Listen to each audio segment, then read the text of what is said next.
Hello everyone, I'm Xiao Gang. This is a blood chapter. Here you'll notice that when we were writing this WSM plugin, there was a mistake in this line of code. Actually, the purpose here is mainly to clean up the corresponding data. So here it should be this container that cleans up this data because we have a storage link and a place to store data. If we only cleaned up the link in these places, then the data hasn't been cleaned up. In fact, this is a memory leak. This place should have been... So what else should we talk about next?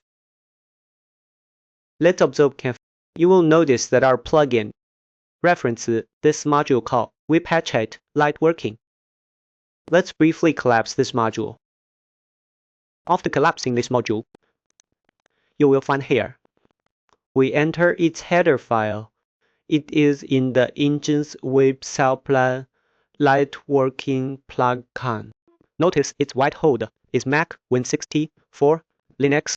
This proves that it cannot be used on Android and iOS. Writing it this way will cause some problems. When we haven't split the client and server modules on our end. So if you try to call the server module on iOS, it will cause a crash at this point. So how do we solve this problem? We can see this plugin of ours. This is our web number and message plugin from the store. As for the plugin, let's take a look. We split it into 3 modules. So these 3 modules, one of them is the base module. We can see the names of these 3 modules. They are client, server, and message. Obviously, the message is a base module. And then client and server, they are based on this message. They reference the message module below. As for the server, it is the server-side module we use. In the server module, it is where the actual import happens. The WSClient module. As for the client, it only needs a WebSocket module. Both the client module and the server module already use the WSMessage module. So let's take a look at what the FServerMessage module contains. It mainly contains some common types.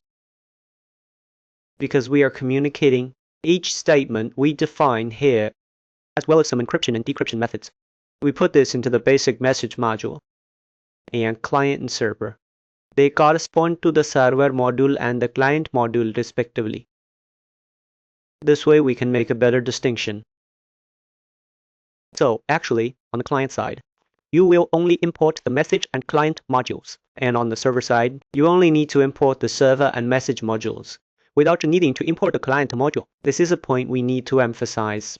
Another detail to note is that when you use this client module on your Android or iOS, when you switch to the background, the CPU is actually in a stopped state. So in practice, on the client side, it cannot correctly detect that this connection has timed out, but on the server side, it can be detected.